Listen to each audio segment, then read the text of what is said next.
Saya mau tanya, khusus yang laki-laki. Laki-laki, handphone aman? Bukan pola rumit? Harus pakai sidik jari lah, harus pakai kontak. Engkau polisi rahasia? Hati-hati, karena hanya dengan kekudusan kita menyatu dengan Tuhan. Aku berkata kepadamu, kasihilah musuhmu, berbuatlah baik bagi yang membencimu, mintalah berkat bagi yang mengutuk, berdoa bagi yang mencacimu. Kalau pipi kirimu ditampar, berikan juga pipi kanan. Aku yang memilih kalian.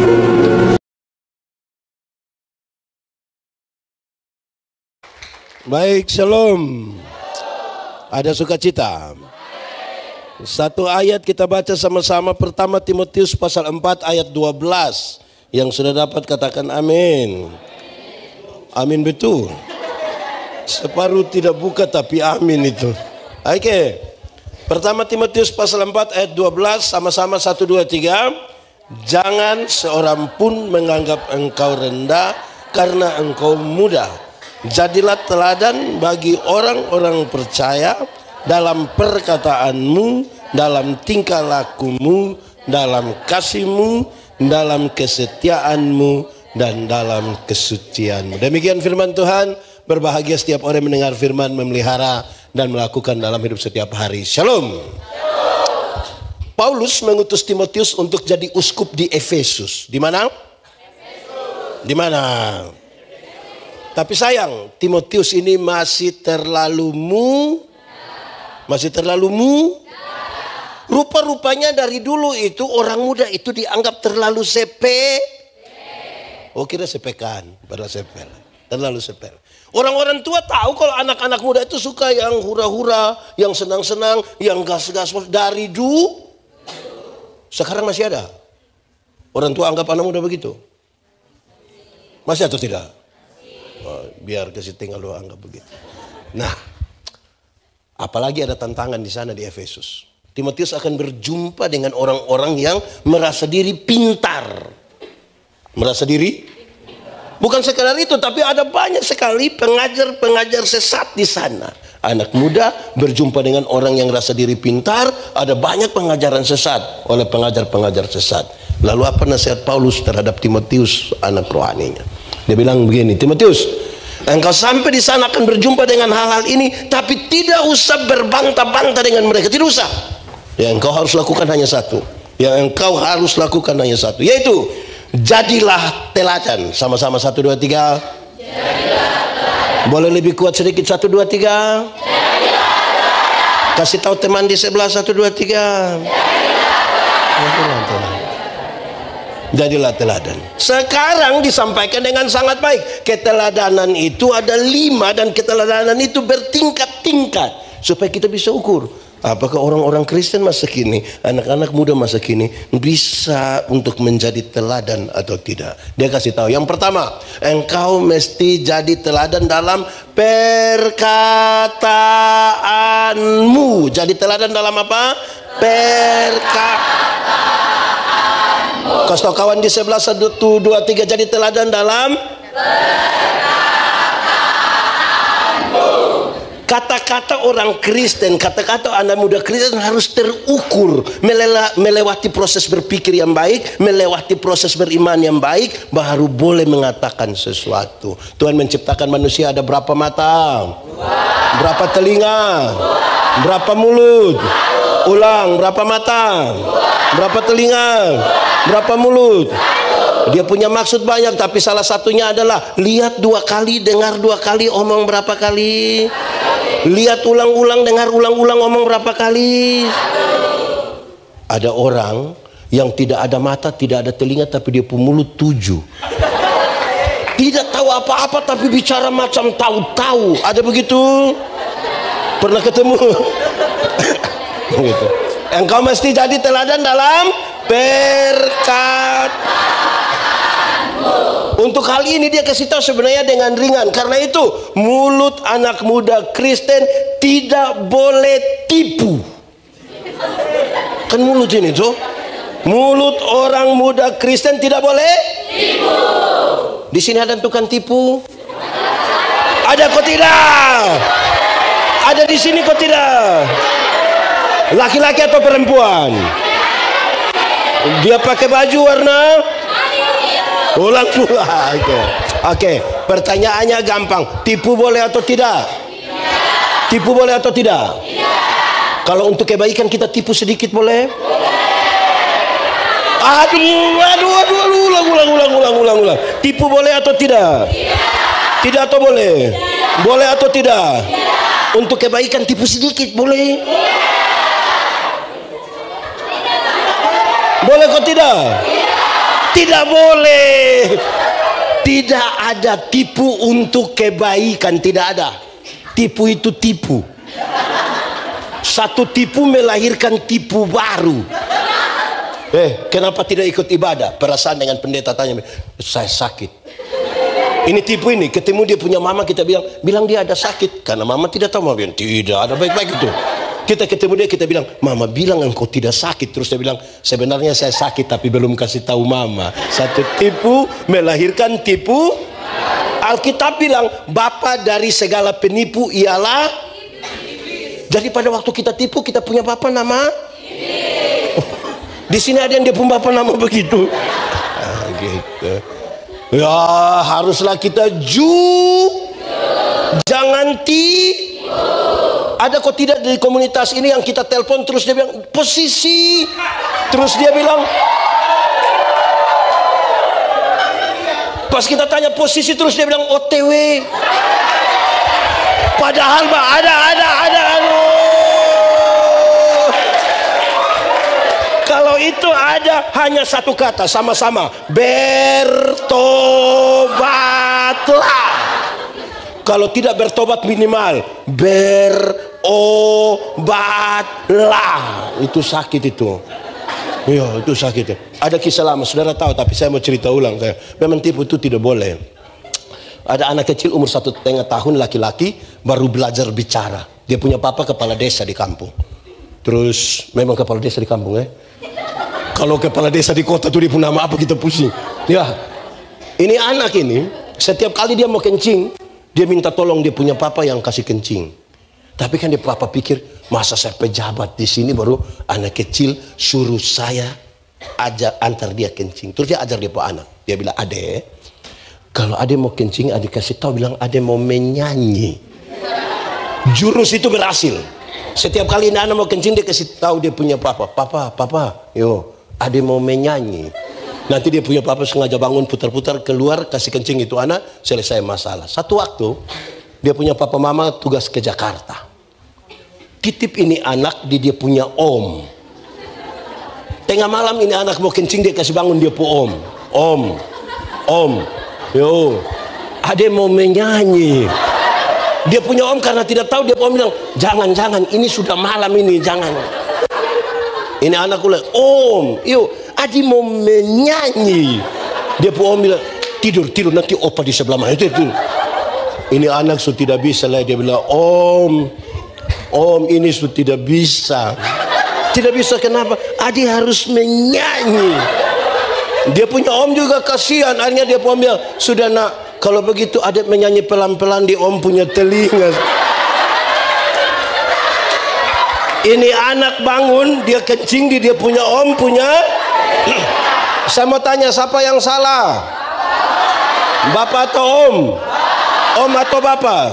Bapak atau om? Om atau bapak? Kenapa bapak yang salah? Kenapa bapak yang salah? Makanya kalau ya katakan tidak, katakan benar, katakan salah, katakan menyanyi, katakan kencing, katakan berani yang kau rubah sedikit. Kan kasihan itu om kan.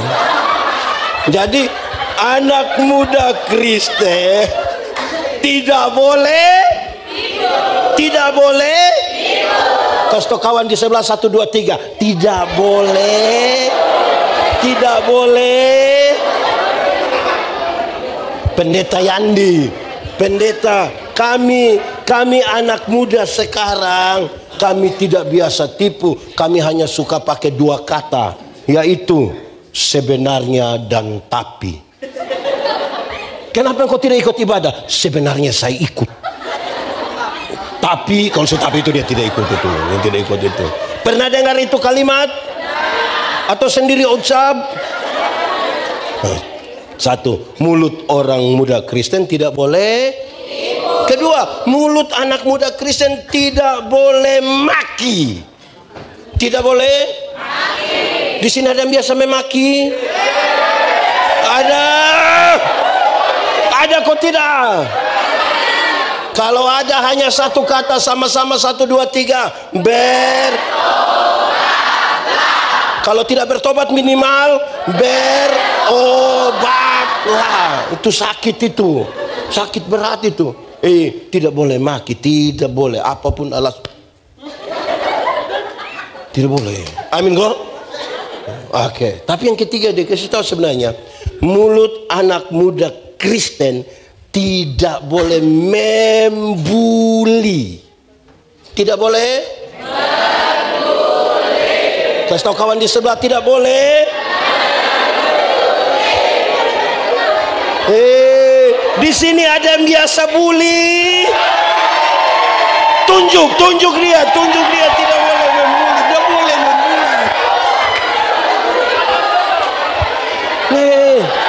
Kadang-kadang anak muda Kristen ini karena merasa terlalu akrab, karena merasa terlalu dekat, maka dia suka-suka saja. Ada teman satu kulit hitam, terus ini teman datang bilang begini, "Shalom." Terus dia bilang begini, yang biasa bully bilang begini, "Suara ada tapi orang di mana?" Itu bully kok tidak? Tuh. Ada teman badan agak besar sedikit, dia bilang, "Saya gemuk." Tidak. Betul, iya, tidak gemuk, hanya dari jauh saja sudah kelihatan. Betul toh? Ada yang biasa bully-bully begitu. Nah, baik.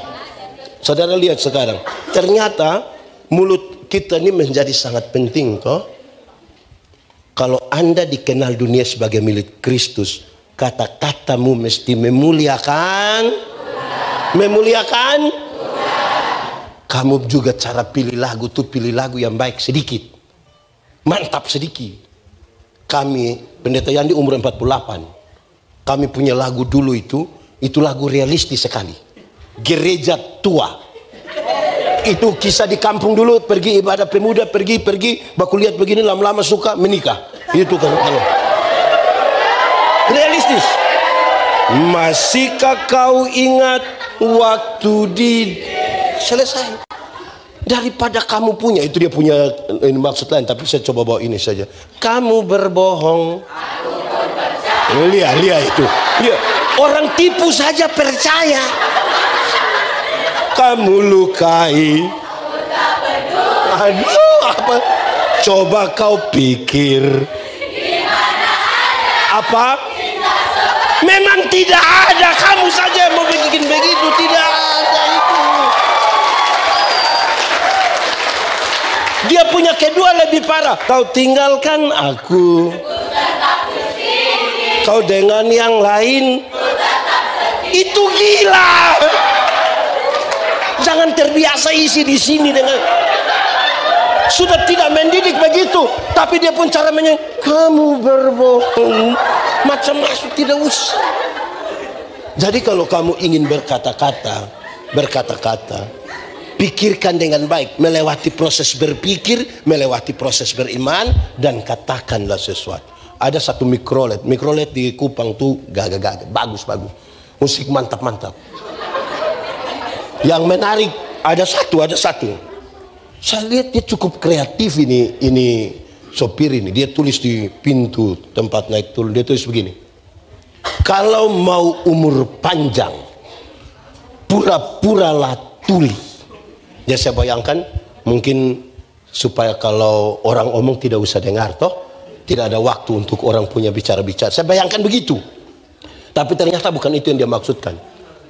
Dia lanjut di bawah, kalau mau umur panjang, pura-puralah tuli, supaya kalau Tuhan panggil, engkau tidak dengar. Jadi engkau saya bilang, manusia macam begini ini Tuhan tidak panggil.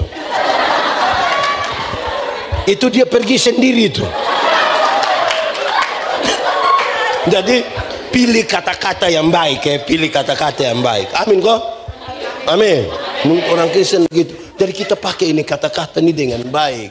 Itu ukuran pertama. Jadilah teladan dalam sekarang kata-kata sudah bagus. Kata-kata yang keluar sudah bagus. Dia kasih naik lagi kelas. Kalau kata-katamu sudah bagus, sekarang dia sampaikan. Engkau mesti jadi teladan dalam tingkah lakumu. Teladan dalam tingkah lakumu. Kasih tau kawan di sebelah 1, 2, 3. Teladan dalam tingkah lakumu. Saudara, batu uji dari kata-kata adalah tindakan. 100 orang bisa berkata-kata yang baik, dengan baik. Tapi waktu kita uji dengan kata-kata, dengan tindakan, tetap 100 atau turun. Karena banyak orang tidak mampu mempertanggungjawabkan apa yang dia katakan dengan apa yang dia lakukan. Saya melayani di satu pulau di NTT, Pulau Alor namanya. Saya pergi ketemu ada pendeta. Di tempat itu ada burung beo. Ada apa? Ini burung beo ini terlalu jinak. Saking terlalu jinak ini, tidak taruh di sangkar, tidak ikat, lepas saja. Kita duduk-duduk begini, burung jalan-jalan. Karena itu di pastori dekat gereja, dalam tradisi gereja kami, kalau bunyi lonceng 3, teng, teng, teng, yang pimpin ibadah akan bilang, pertolongan kita ialah di dalam nama Tuhan yang menjadikan langit dan bumi dan seterusnya. Ini burung beo mungkin sering dengar. Jadi setiap kali bunyi lonceng 3, teng, teng, teng, ini burung bilang, pertolongan kita ialah di dalam. Karena itu berulang beberapa kali, saya mengambil kesimpulan. Kalau hanya omong, burung beo juga bisa. Sama-sama 1, 2, 3. Kalau hanya omong, burung beo juga bisa. Kasih tau kawan di sebelah 3, 2, 1. Kalau hanya omong, burung beo juga bisa. Bikin status 1, 2, 3. Kalau hanya omong, burung beo juga bisa.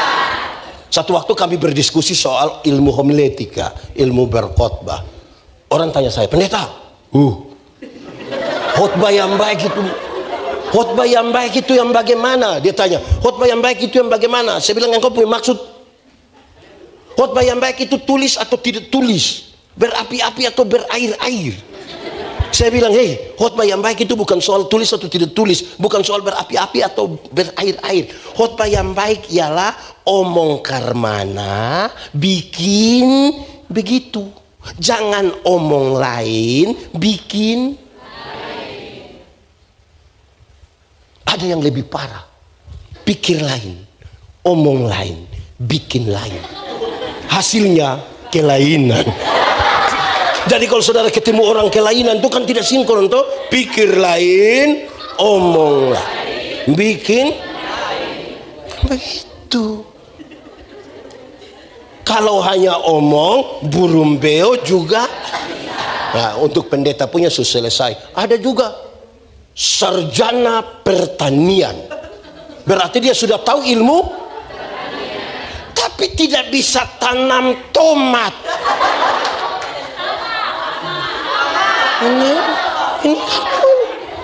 sarjana peternakan, berarti dia tahu ilmu, tapi tidak bisa kasih kawin babi.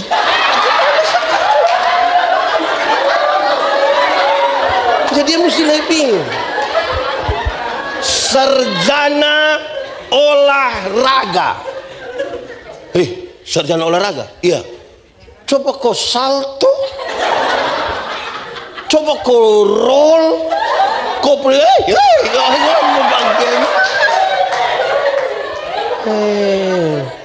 Nah, di sini kita belajar sesuatu. Belajar sama-sama 1, 2, 3. Ikut yang pendeta bilang. Belajar ialah perubahan tingkah laku. Dari tidak tahu menjadi tahu. Dari tidak bisa menjadi bisa. Ulang. Belajar ialah Perubahan tingkah laku. Dari tidak tahu menjadi tahu. Dari tidak bisa menjadi bisa. Belajar itu ada 4 tingkatan. Berapa tingkatan? 4 kalau pakai bahasa Indonesia? 4. Pakai bahasa Inggris baru? Oke. Lihat sini.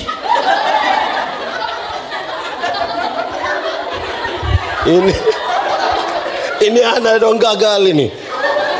Pendeta Yandi pernah melayani di jemaat yang jendela begitu tuh, terus jalan raya di situ. Jemaat dengar khotbah, ada kendaraan lewat, dorang begini. Kendaraan lewat lagi, dorang begini. Kendaraan lewat dorang begitu. Lihat sini. Terus pas mereka lihat ada kendaraan lewat, saya lihat tetap saja. Tapi mata pindah begini.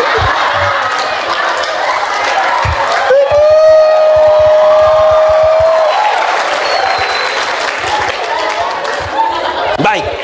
Belajar ada berapa tingkatan? 4 pakai bahasa Indonesia? Pakai bahasa Inggris? Pakai bahasa Makassar? Pakai bahasa Mandarin?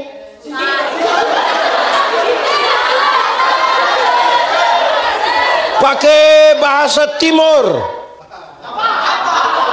Atau pakai bahasa roh? Oke, baik. Belajar ada 4. 1. Belajar untuk tahu. Sama-sama. Belajar untuk tahu. Kasih tahu kawan di sebelah. 3, 2, 1. Untuk belajar untuk tahu, saudara punya sumber belajar banyak. Dari guru, dari dosen, dari buku, dari Google. Dari banyak hal yang bisa jadi sumber belajar bagi kamu. Tapi belajar untuk tahu itu bagus. Tapi itu tingkatan paling dasar. Dia naik sedikit. Belajar untuk tahu dan melakukan. Sama-sama 1, 2, 3. Belajar untuk tahu dan melakukan. Kasih tahu kawan di sebelah. 1, 2, 3. Ada orang sudah tahu tapi tidak bisa. Dia naik kelas lagi, kelas 3. Belajar untuk tahu, bisa melakukan dan hidup dengan orang lain. Sama-sama 1, 2, 3. Belajar untuk tahu, bisa melakukan dan hidup dengan orang. Sama-sama kasih tahu kawan di sebelah. 1, 2, 3. Belajar untuk tahu, bisa melakukan dan karena ada orang yang dia sudah tahu bisa melakukan, tapi dia membangun komunitas sendiri, tidak mau bergaul dengan orang lain.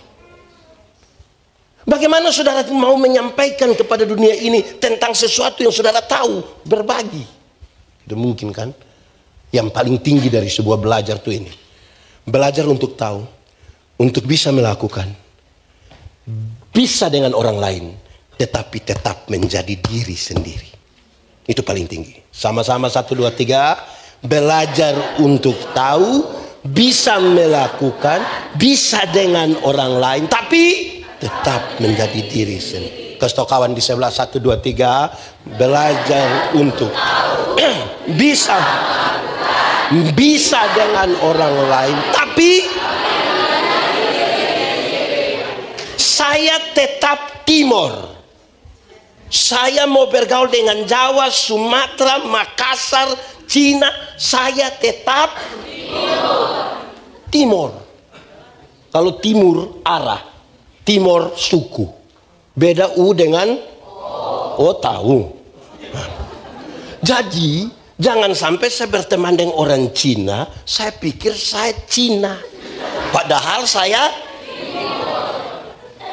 bisa jelas yang saya maksud. Nah, itu 2 dulu. Pertama, jadi teladan dalam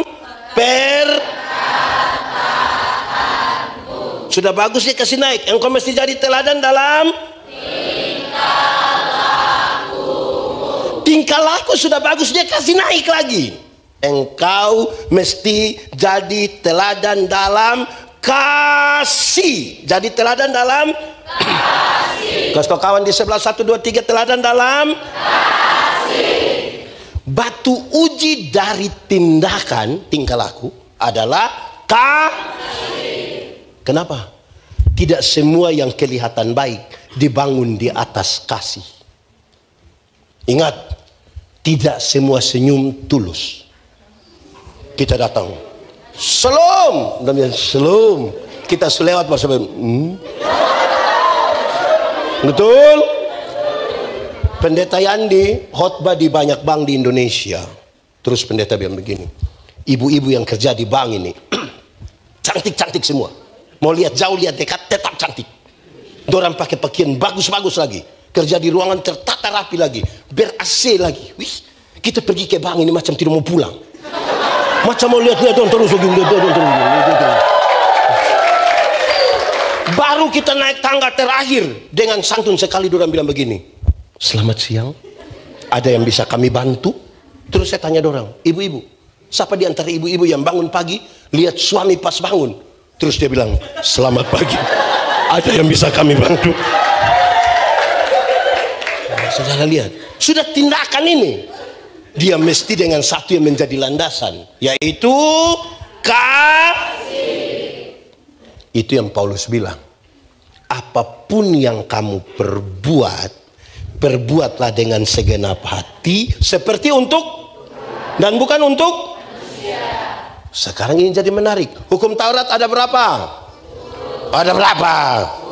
10. Dari 10 dijabarkan jadi 613 pasal. Jadi berapa?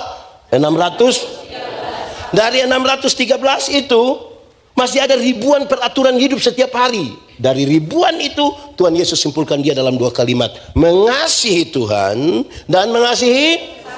Dari 2 kalimat itu Tuhan Yesus simpulkan dia tinggal satu kata, yaitu K-A-S-I-H. Apa? K-A-S-I-H. Apa? Kasih. Kasih itu apa? Kasih itu sabar, tidak suka marah-marah, sayang kepada teman, seperti kasih Yesus. Kalau kita belajar tentang kasih di kitab di surat Korintus, sebenarnya saya kasih pengantar sedikit sini. Paulus dapat informasi bahwa jemaat sudah mau pecah. Jemaat sudah mau pecah karena 2 alasan. Alasan yang pertama, jemaat sementara membanding-banding hamba Tuhan. Separuh bilang hamba Tuhan yang baik itu mesti seperti Paulus, satu kali khotbah 2.000, 3.000 orang bertobat. Separuh bilang tidak, hamba Tuhan yang baik itu mesti seperti Apolos, berkhotbah 5-6 jam orang tidak bosan. Ini Paulus dan Apolos tidak tahu, tapi jemaat sementara mengelompokkan diri. Ini mulai kasih kacau, ini jemaat mau pecah ini. Persoalan yang kedua adalah semua umat percaya kepada Tuhan Yesus itu dikasih karunia. Karunia dibedakan atas 2. Satu karunia motivasi. Karunia motivasi seperti berkhotbah, mengajar, menyanyi, mendampingi orang. Ada karunia manifestasi, berbicara dalam bahasa roh, menerjemahkan bahasa roh, menyembuhkan orang lain-lain. 2 karunia ini setara dipakai untuk pembangunan jemaat. Jemaat bukan sibuk pakai karunia untuk membangun jemaat, mereka membanding-banding karunia. Jemaat semua pecah ini. Paulus marah orang, kamu seperti anak-anak kecil saja. Itu di pasal 12. Paulus kemudian masuk di bagian terakhir. Paulus bilang begini, aku akan memberitahukan kepada kamu karunia yang paling utama. Dan karunia yang paling utama itu adalah kasih. Dia jelaskan, sekalipun kamu tahu semua bahasa di dunia, kamu tahu bahasa malaikat sekalipun dan semua bahasa manusia, tapi kalau kasih tidak ada padamu, engkau hanya seperti gong. Sekalipun engkau punya pengetahuan yang sangat tinggi, punya segala macam karunia yang bisa memindahkan gunung ke laut, kalau kasih tidak ada, engkau tidak berguna. Sekalipun engkau memberi semua yang ada pada hidupmu, bahkan dirimu diberikan untuk dibakar sekalipun, kalau kasih tidak ada, engkau tidak ada faedahnya. Terus dia jelaskan kasih ada 15. Kalau saya jelaskan semua, kita tidak pulang lagi. Ini malam kita tidak tidur. Dia kasih tahu yang pertama saja. Saya mau pakai ini di bagian pertama saja. Kasih itu dalam Alkitab, sabar itu bukan sama dengan menanti waktu pulang, menanti kapan habis khotbah supaya kita lanjut. Itu bukan sabar itu. Alkitab menjelaskan sabar itu ada dua. Satu, sabar terhadap situasi. Sama-sama, 1, 2, 3. Ada situasi-situasi tertentu dalam hidup ini yang kita tidak suka lagi, tapi firman Tuhan bilang apa? Ada sakit dan penderitaan yang kita tidak mau lagi, tapi firman bilang apa?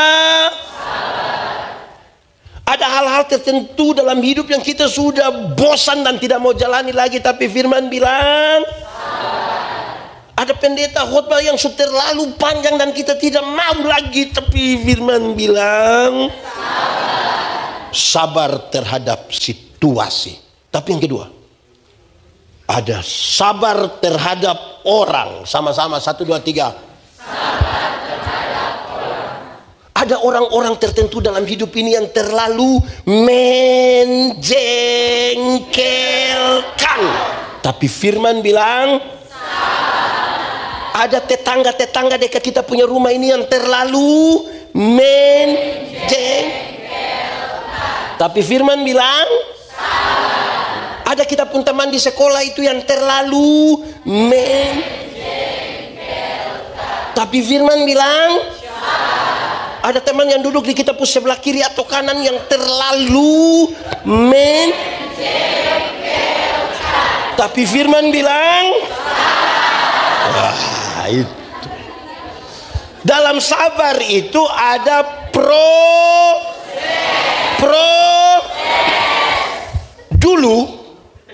dulu itu sama dengan itu hari. Dulu ada satu binatang di dunia yang dia punya nama ayam. Sekarang ada atau tidak? Ada. Ayam dulu hanya dibedakan atas ayam jantan dan ayam betina. Tapi tiba-tiba muncul ayam potong. Muncul ayam potong. Akhirnya itu ayam yang tadinya hanya ayam sekarang menjadi ayam kampung. Karena sudah ada ayam potong. Itu yang buat kita manusia yang bingung. Apakah ini ayam kampung yang dipotong atau ayam potong yang di kampung? Tapi kita bisa bedakan dalam proses. Ada yang pelihara ayam kampung di rumah? 2 ekor ada? Yang 5 ekor ada? Lebih dari 5 ada? Kasih 1 dulu. Oke. Ayam kampung itu kita pelihara 6 bulan, masih kecil juga, masih kecil. Tapi dia punya daging enak kok tidak? Enak. Kalau betina bertelur kok tidak? Kalau dijual mahal kok tidak? Iya, karena itu ayam mengerti proses. Beda dengan ayam potong kan? Ayam potong itu baru pelihara 1 bulan saja dia punya mata sudah besar begini. Itu kalau lihat pakai kaca pembesar, kalau lihat langsung juga begini. Tapi itu ayam, mama-mama pulang dari pasar ikat di motor, dia kaki patah. Anak-anak gas-gas motor di samping kandang, besok itu ayam mati. Karena tidak tahu proses. Dalam kasih itu ada proses. Nah sekarang kita mulai. Kasih ini menjadi pusat yang paling membedakan kita dengan semua orang. Lihat sini.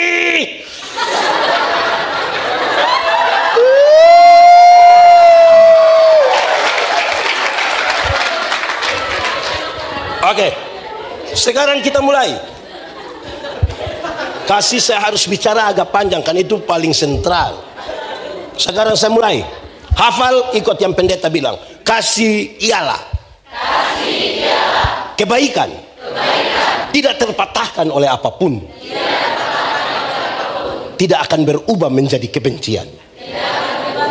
Ulang. Kasih ialah kebaikan. Tidak terpatahkan oleh apapun. Tidak akan berubah menjadi kebencian. Bisa hafal sendiri? Coba mulai 1, 2, 3. Kasih kebaikan.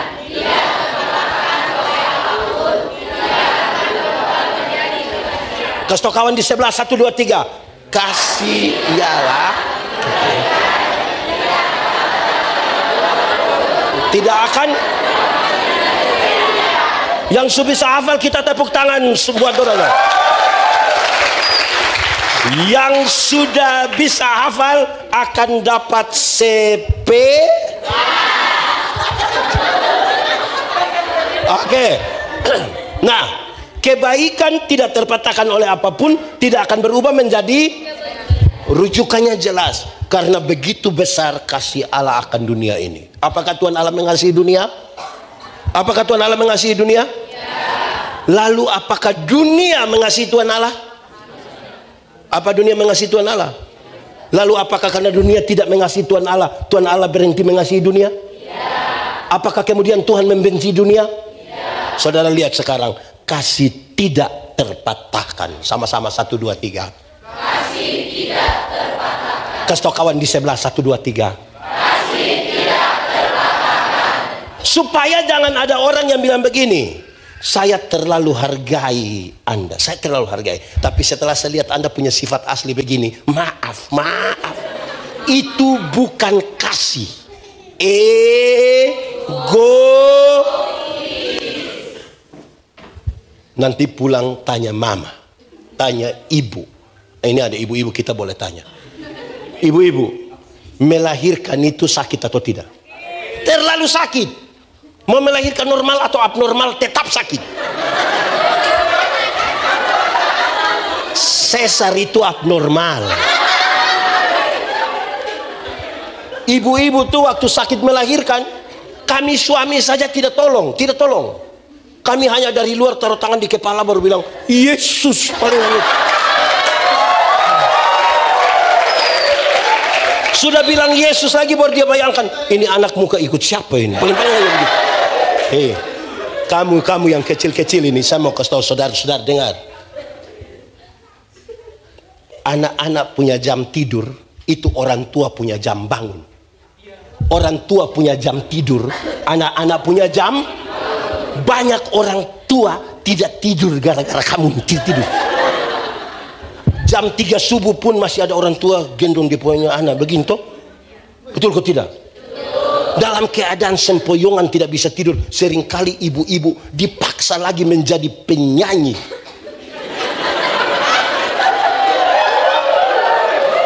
Makanya ibu-ibu punya lagu tuh seringkali tidak bisa dipertanggungjawabkan. Kalau tidak bobo digigit. Padahal justru kalau anak bobo itu baru nyamuk gigit. Kalau itu anak ada lari-lari, nyamuk mana gigit dia tidak ada. Tetapi sudah tidur. Kamu semua ini lahir tidak bisa bicara, Betul kok tidak? Atau siapa di antara kamu yang lahir langsung bilang yes? Tidak. Orang tua ajar kamu bicara satu-satu suku kata,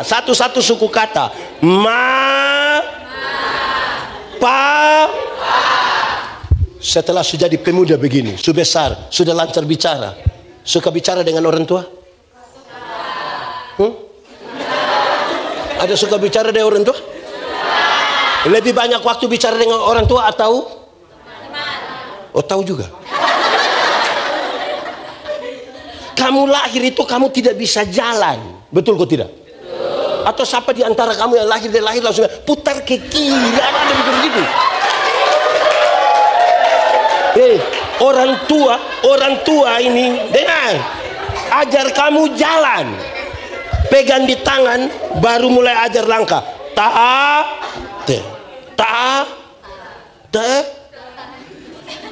Sudah jadi pemuda begini, suka jalan dengan orang tua? Siapa pun orang tua?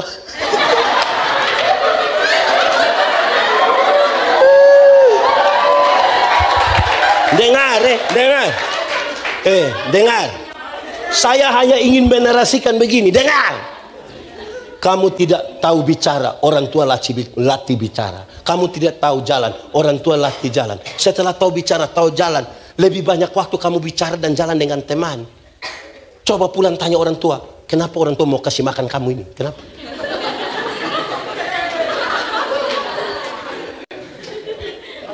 Sampai-sampai ada orang tua bilang begini, anak, Asal kamu mau sekolah tinggi, biar kami orang tua ikat perut tidak apa-apa. Orang tua kalau sampai omong ikat perut itu bukan berarti dorang mau pakai stagen. Tapi dorang hutang gara-gara kamu. Semua pakai HP, Android, ada pulsa, hutang. Itu orang tua hutang untuk kamu. Kamu tidak tahu. Ada yang pakai mobil, pakai motor, hutang semua itu. Orang tua utang gara-gara kamu ini. Kenapa? Kasih tidak terpatahkan. Sama-sama 1, 2, 3. Kasih tidak terpatahkan. Orang tua lahir kamu banyak-banyak. Berapa saudara? Ya, 3. Berapa saudara? 4. Berapa? 2. Tidak pernah titip kamu di mana-mana. Tidak pernah. Tapi kamu 3, kamu 4, kamu 2, besok-besok sudah sukses, kamu bisa titip kamu ke orang tua di... Kenapa omong pelan?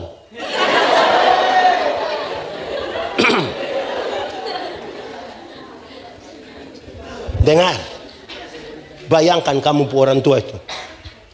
Orang tua, saya kasih tahu kamu, orang tua itu dulu kalau kamu pilek, nanti pulang tanya mama. Dorang tidak pernah pakai tisu, tidak.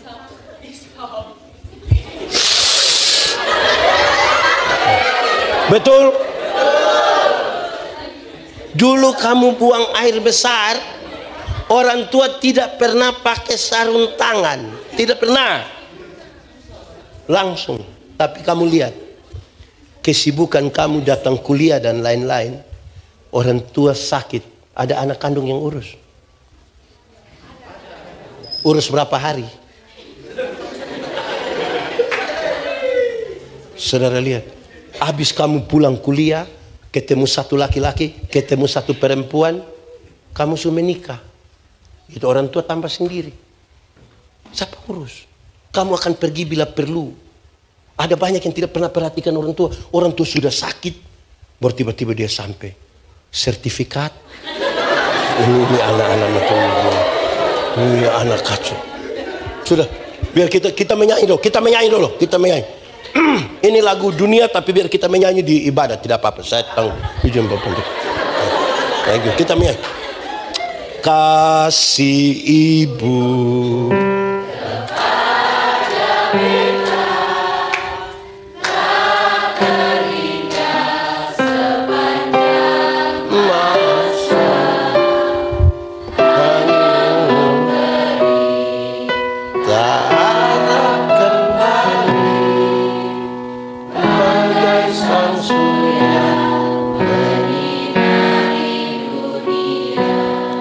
Kalau ini hari kamu diberi kesempatan terakhir ketemu orang tua, besok sudah tidak lagi, dia sudah mati besok. Apa yang akan kamu katakan bagi orang tua? Bayangkan saja. Kasih ibu.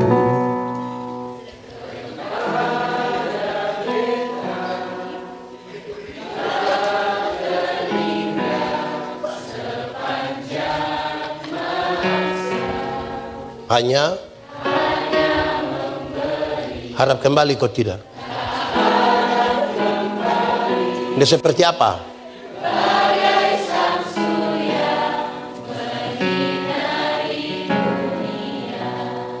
Coba kita menyanyi ulang ini lagu sambil bayangkan calon mama mantu.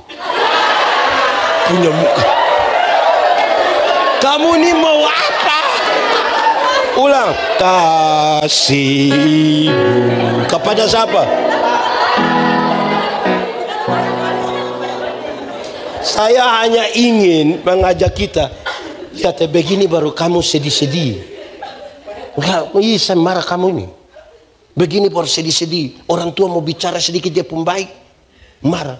Ada yang bertengkar, beda pendapat dari orang tua, dia banting pintu. Ada? Saya mau kasih tahu kamu, yang marah dengan orang tua, dia banting pintu, itu karena dia belum tahu harga pintu berapa. Kalau dia sudah tahu, apalagi kayu begini, dia akan tutup dengan hati. Banting pintu masuk kamar, tidak mau makan. Untung orang tua kasih tidak terpatahkan. Ibu-ibu dulu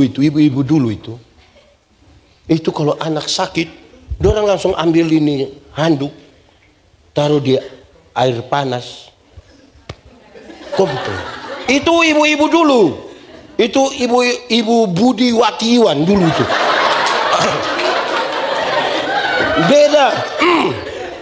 Beda dengan ibu-ibu sekarang. Ibu-ibu milenial ini lain. Anak sakit bukan kompres, anak sakit dorang foto. Sudah foto baru upload, tulis Dede sakit.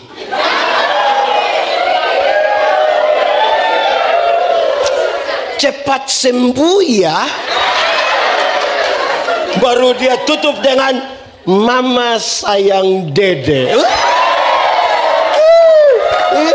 Itu mama pencitraan itu dimulai. Besok-besok jadi mama jangan begitu ya, jangan begitu. Jadilah ibu Budi Wati dan jadi saudara lihat ya, kasih. Saya kasih tahu kamu, hari ini kalau kamu tanya kepada Tuhan Yesus, Tuhan Yesus, seperti apakah engkau mengasihi aku? Tuhan Yesus tidak jawab, tidak akan jawab. Tuhan, seperti apa engkau mengasihi aku? Tuhan tidak jawab. Dia merentangkan tangannya di kayu salib dan mati bagi saudara dan saya. Tidak ada kasih lebih besar dari itu. Kan itu batu uji dari tindakan. Kasih bagus. Dia kasih naik lagi. Pertama tadi, engkau mesti jadi teladan dalam kata-kata bagus, dia kasih naik. Engkau mesti jadi teladan dalam tingkah laku sudah bagus, dia kasih naik. Engkau mesti jadi teladan dalam kasih. Sekarang dia kasih naik. Kasih sudah bagus ini anak mantap. Tapi dia mesti diteguhkan lagi, ditegaskan. Engkau mesti jadi teladan dalam kesetiaanmu. Batu uji dari kasih adalah setia.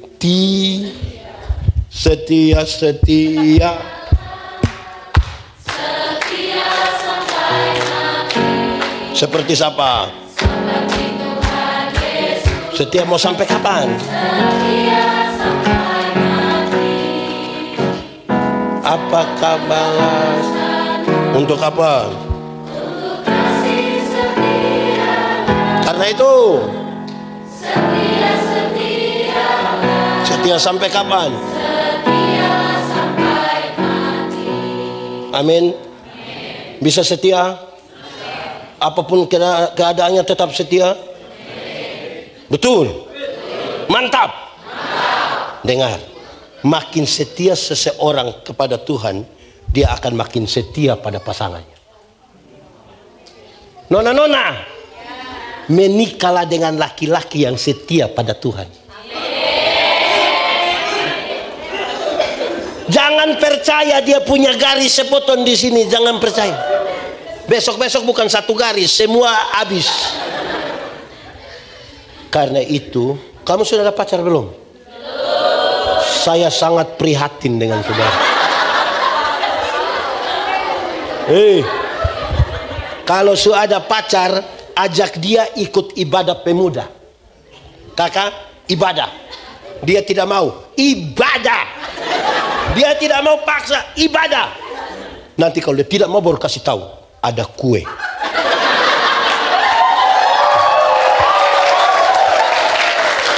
Oke. Setia, dengar. Setia itu saya ingin menjelaskan dua. Satu, setia itu komitmen satu hari demi satu hari, demi satu hari, demi satu hari. Itu setia. Setia itu berkaitan dengan komitmen satu orang, melibatkan orang lain dan melibatkan Tuhan. Itu bukan bicara sendiri. Karena itu kita butuh setia. Kedua, setia itu sebuah kesadaran.